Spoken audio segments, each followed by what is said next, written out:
You are Locked On Dodgers Postcast, part of Locked On Sports Los Angeles on the Locked On Podcast Network. Your team every day.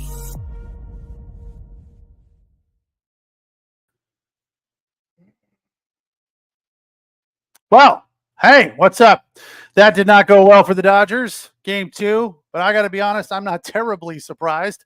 Welcome to the Locked On Dodgers Postcast on the Locked On Sports LA YouTube channel, the place to hang out when every game is done. You can also listen wherever you find your podcast on the Locked On Dodgers podcast feed. I, of course, am Pete Fox.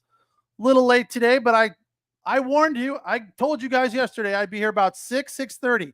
It's 6:32. I think that's pretty damn good that I made it within a couple of minutes of what I predicted. Been covering sports in LA dating back to 2007 for ESPN LA and NBC Sports Radio. This one to me was a kind of a hit and hope, keep our fingers crossed kind of a deal. I knew Sean Manaea can pitch, and the guy came out today and was dealing 5 innings, 2 hits, 2 runs, 7 Ks. Top 4 in the Dodgers lineup, laid a frickin' egg. I'm sorry, but Shohei Ohtani's .222 batting average in the postseason ain't getting it done. Just not good enough. That being said, Mookie Betts is not much better. As a matter of fact, he's worse at 192. Teoscar 250, Freddie Freeman 273, but all of those dudes over. Teoscar scored after walking a couple of times, as did Mookie, but Mookie had 3 Ks, Ohtani 2 Ks, and Teo a pair of Ks as well. You come into a game like this and you're like, hey, that bullpen thing worked out really well for the Dodgers in game 4 against the Padres. And I'm sure people are pissed and surprised that it went this way. I'm kind of not, I was like, what did you expect? Honestly. Nando has some news. What is this? Old fart Kershaw announced he's coming back to suck again next year. Right. Oh, really? Come on. Just hang it up, dude. The golf course is calling your name, or the charities, whatever you and your wife are doing. Oh, we don't need more Kershaw. Really? Daniel's putting this one on Dave Roberts. How is this Dave Roberts' fault? The Dodgers are fairly depleted. And if you want to get right down to it, Daniel, in a loss, the Dodgers fared pretty well. They didn't burn up any high leverage arms. Brazier would be probably the biggest one, and Bonda. Brazier went an inning, gave up the home run, 1 walk, 1 hit, 1 run, etc. So that wasn't terrible. I mean, you get out of that 1-0 if they can keep the grand slam in the park. It's a ball game, right? But they couldn't. Landon Knack, I guess we know whether or not he's ready for big-time postseason NLCS baseball.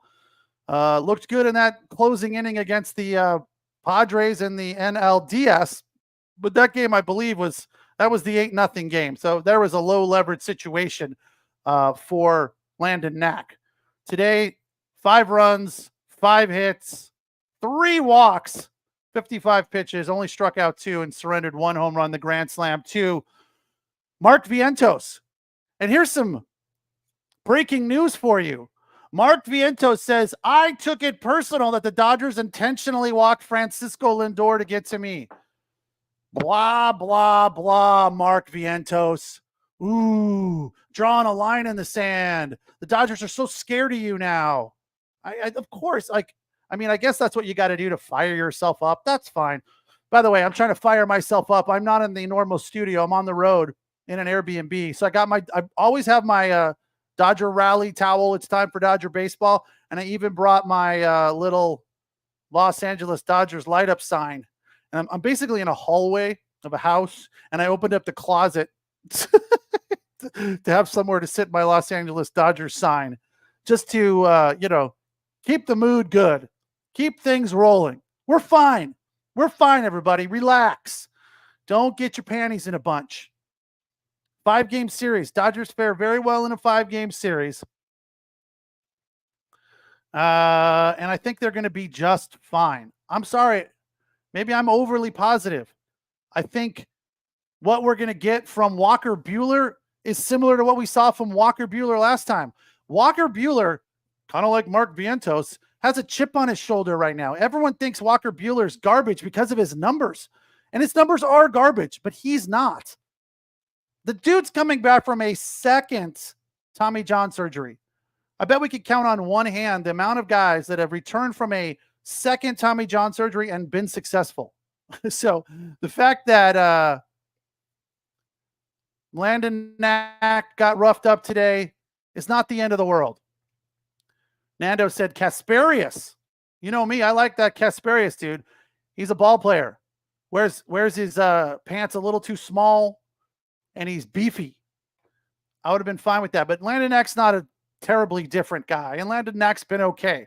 Hopefully, this is a learning experience for Landon Knack, and he takes something very positive away from this. That, you know, he just, look, these type of high leverage situations don't come around all that often, especially when you're a rookie like Landon Knack. So the fact that they had some faith in him to go out there and it didn't work out, he got shelled, says a lot about what they think about him, and I'm fine with that. 5-game series. I know the Mets now have the home field advantage, but do we really think the Dodgers are going to go into New York and get swept? I mean, anything's possible, but I don't think that's true. What does JR have to say? If Dodger fans think we're winning in 7, they're going to be really upset. These pitchers won't last. Vesia is down. Hudson might be out. It's a fair point. Because they can't, yeah, right. I mean, at some point, we're going to run out of runway. That's a fair point, but I'm not willing to be that negative just yet, JR. If the top of the lineup, Shohei Ohtani, Mookie Betts, wake up and start scoring some runs, we'll be fine. Just like they did in game 1. Let's not forget the Dodgers won that one 8-0. Or 9-0, whatever. Butt kicking. So the fact that we're here now is not terribly surprising. Do you think they were going to sweep the Mets? I was hoping for that. I was hoping they would just get on a roll and like get out of my way, and we'd all be like, well, that's not surprising that the Dodgers kicked their ass, right? The bottom line is, look, this is a tough series. It's going to be a tough series. And I can't help but get that stupid dog out of my brain with the bouncy balls into the basket. I like seeing those things afterwards and go, isn't that cute? Not before, when it says the Mets are going to win 4-2. Nando is predicting a Yankees sweep. So here's the big question right now as we head into the break. Should I go down this road? I mean, I think we can. Predicting and forecasting the what ifs. Let's play a little what if. What if the Dodgers lose this series? What if? How pissed off are we? How upset? How much of a failure do we think this season is? We'll talk about it after the break. Interesting. I haven't really thought about it. I was relieved after the NLDS win over the Padres. I still think they're going to beat the Mets, but there's always the possibility that they don't. I'm Pete Fox. This is the Locked On Dodgers postcast on the Locked On Sports LA YouTube channel. Place to hang out when every game is done. You can also listen wherever you find your podcasts on the Locked On Dodgers podcast feed. That's where you find Jeff and Vince doing the daily Dodgers podcast. We'll get to the what ifs after this. Today's episode of the Locked On Dodgers postcast is brought to you by Ibotta. Ibotta is Ibotta. What Ibotta does for you is give you free money for buying things you're already going to buy. It's a free app that lets you earn cash back every time you shop. Earn on hundreds of items from groceries to beauty supplies, even toys or auto parts, anything you need. You can make sure you're beating inflation no matter what you're buying. The average Ibotta user earns $256 per year. That could cover the cost of an entire shopping spree, maybe some stuff that you really, really need, or better yet, stuff you don't need. And you could say, hey, I got this stuff for free. Maybe it's helping you pay for a trip that you've been dying to go on, or a fancy dinner with your significant other. Other apps give you points that don't always amount to much. I've been down that road too frequently. Like, why am I a member of this frequent buyer program? I've never received a benefit. Not with Ibotta. You can earn cash back that will withdraw to your bank account, PayPal, or gift card. Simply add offers in the app, upload your receipts, and voila, the money is right there in your account. You can save on over 2,400 brands, shop at over 1,000 retailers, including your favorite grocery stores, Lowe's, Macy's, Sephora, Best Buy, and much more. It's time you join the over 50 million users that use Ibotta to earn cash back every time you shop.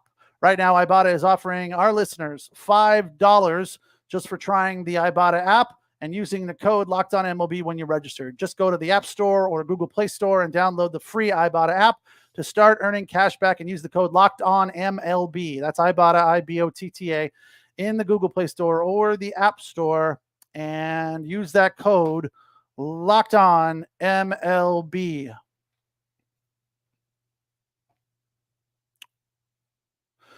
So the Dodgers fall in game 2. Series now even at 1. Landon Knack got roughed up for 5. How about we try to find some positives here? Bonda was good. Honeywell was really good.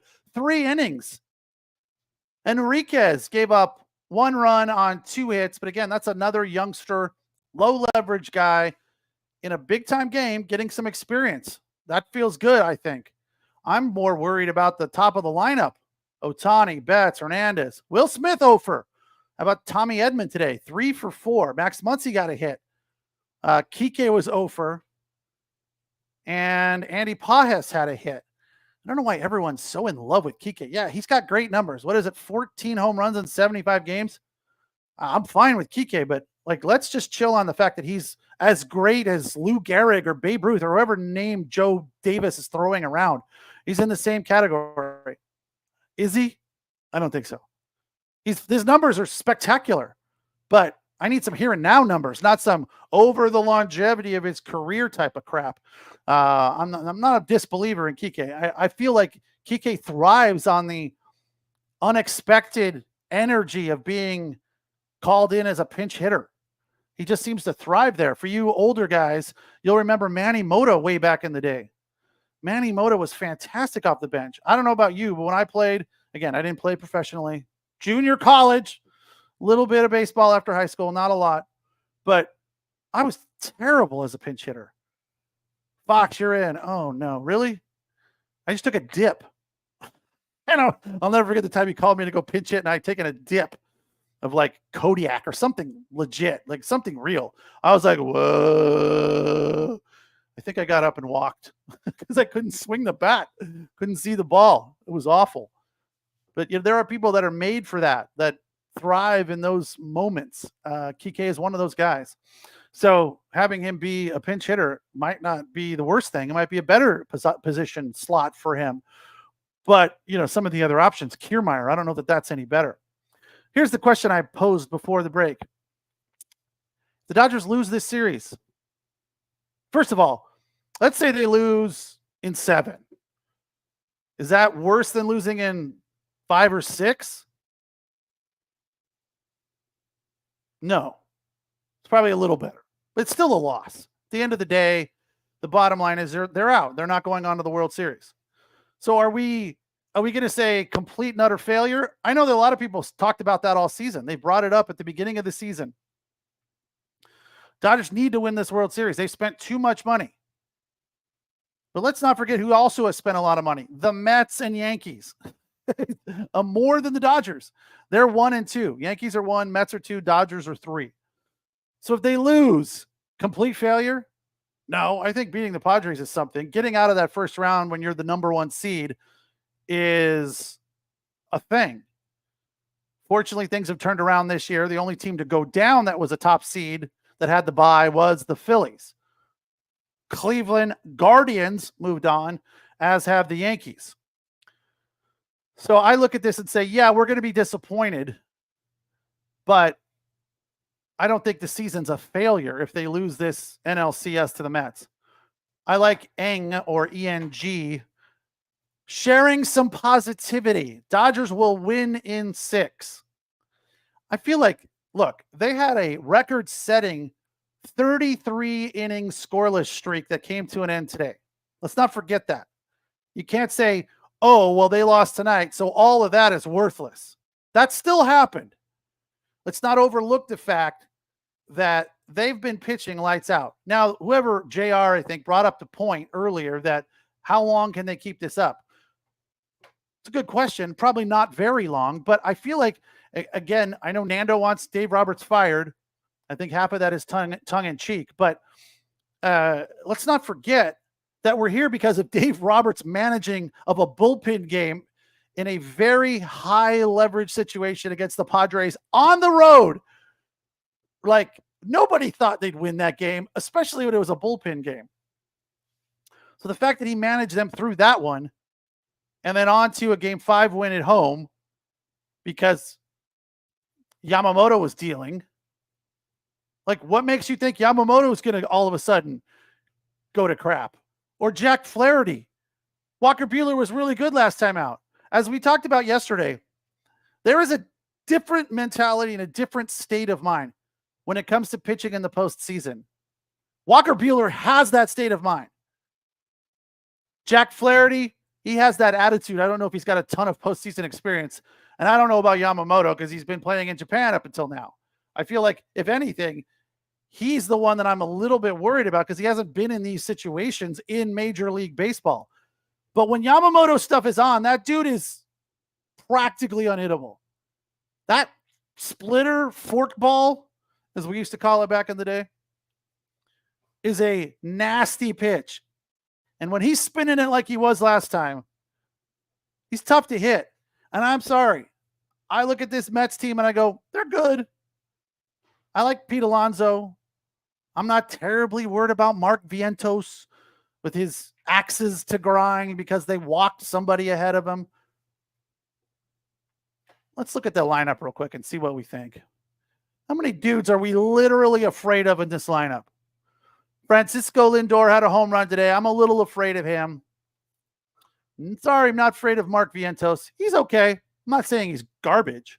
Acuna, not afraid. Nimmo, hot and cold. Pete Alonso, afraid of him. Marte, yep, 3 hits today. Winker, hot and cold. Iglesias, nice voice, but I'm not terribly afraid of him. Taylor and Alvarez, also not afraid. I'm afraid of 3 guys in this lineup. We should be afraid of 6 guys in the Dodgers lineup. Am I wrong? It should be Ohtani, Betts, Teoscar, Freddie, and one other guy. Will Smith. And, it's kind of like Max Muncy and Will Smith are every other nighters.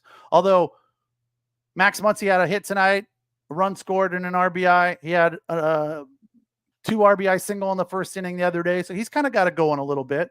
But we need more out of Will Smith. JR posed the question, what do you think of Will Smith? Is it time for Austin Barnes?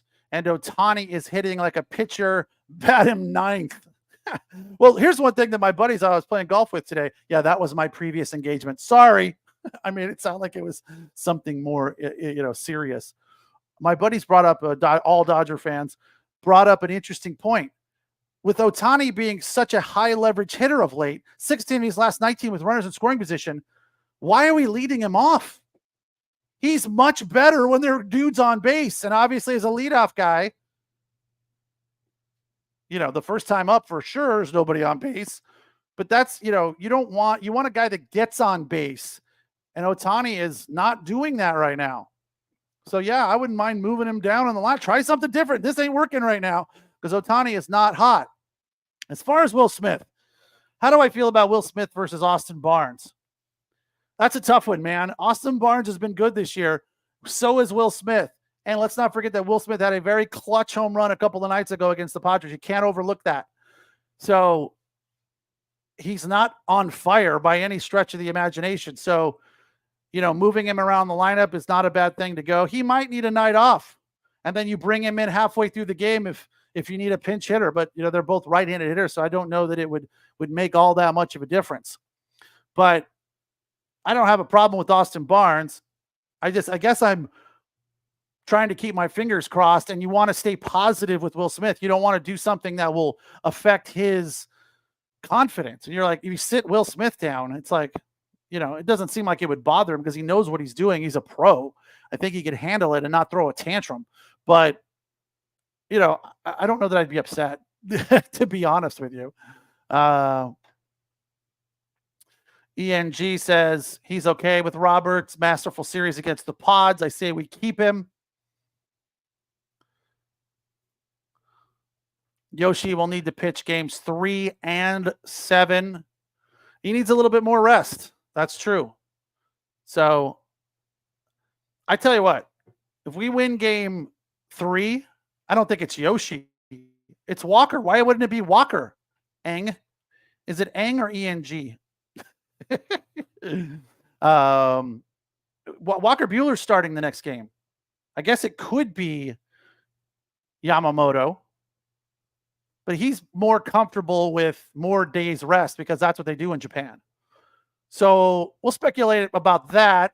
And JR has a nice lineup to share with us here. We'll get to that after the break. It's the Locked On Dodgers postcast on the Locked On Sports LA YouTube channel.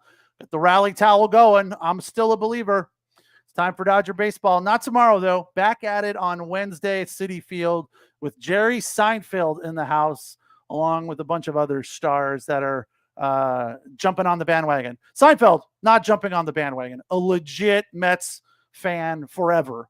So he is legit. Like, he's okay. I'm not trying to bust his balls. Seinfeld is a hero of mine and an idol and all of that. So I just hope that they don't those Met fans don't get to enjoy a series win. They've enjoyed enough. The fact that they're here and they're into the NLCS and I guess you could say the same thing about the Dodgers. But the bottom line is we got ourselves a series, and it's heading back to New York for game 3. So we'll get to a prospective lineup shift, and we'll talk about that other thing that I just mentioned that I'm already forgetting. It's the Locked On Dodgers postcast on the Locked On Sports LA YouTube channel. You can also listen wherever you find your podcasts on the Locked On Dodgers podcast feed. Tonight's episode of the Locked On Dodgers postcast is brought to you by FanDuel. NFL fans, you could start the season with a big return on FanDuel, America's #1 sports book. When you get a hunch in the middle of the game, you can check out the latest stats, view live play-by-play, and so much more on the same page where you place your bets, which you can do in the middle of the game with FanDuel. So get started right now with $200 in bonus bets guaranteed when you place your first $5 bet. All you got to do is download the app or head to their website, which is FanDuel.com.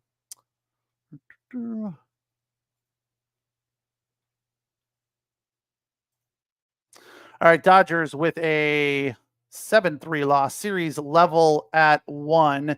Here's JR's changeup of the lineup. He wants Edman to lead off. Really? Why not Mookie? Edman had a great night tonight, but he hasn't been red hot, has he? Am I missing something? He had a hit yesterday. He's okay. I'd rather have Mookie at the top of the lineup.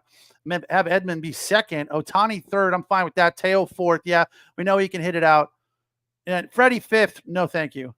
That's way too far down the lineup for Freddie. He's hot. He's been hot on a regular basis. I'd move Muncy up to 6. Have Will Smith bat 7. Kike 8. Luxy 9. I'm okay with that. Yeah, I don't know that I want Freddie at 5. Mookie 1. Maybe Freddie 2. Edman 5. How's that sound? Hey, listen, this is all just pie in the sky spitballing because that ain't happening. They're going to keep it just the way it is. Oh, I know what the other thing I brought up was Buehler. Can we trust Buehler? I think we can. I'm not afraid of running Buehler out there in game 3. Are you really? I don't know. Let's see if they got a starter named yet for game 3. Can't imagine they do. That game is Wednesday in the Bronx. Yep, Walker Buehler is named as the game 3 starter versus Luis Severino. Walker Buehler comes in with is this right? 0-1 record in the postseason and a 10.8 ERA.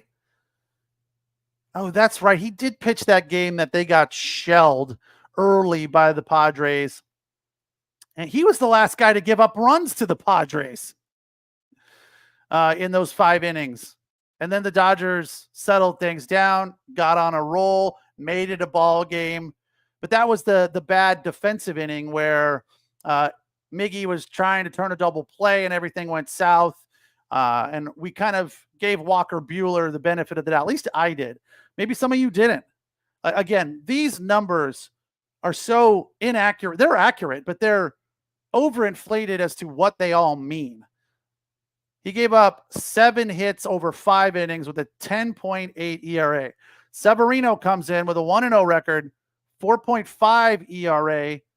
He's thrown 12 innings this postseason, surrendered 14 hits, and struck out 10 versus 0 Ks for Walker Buehler. That's a little surprising right there.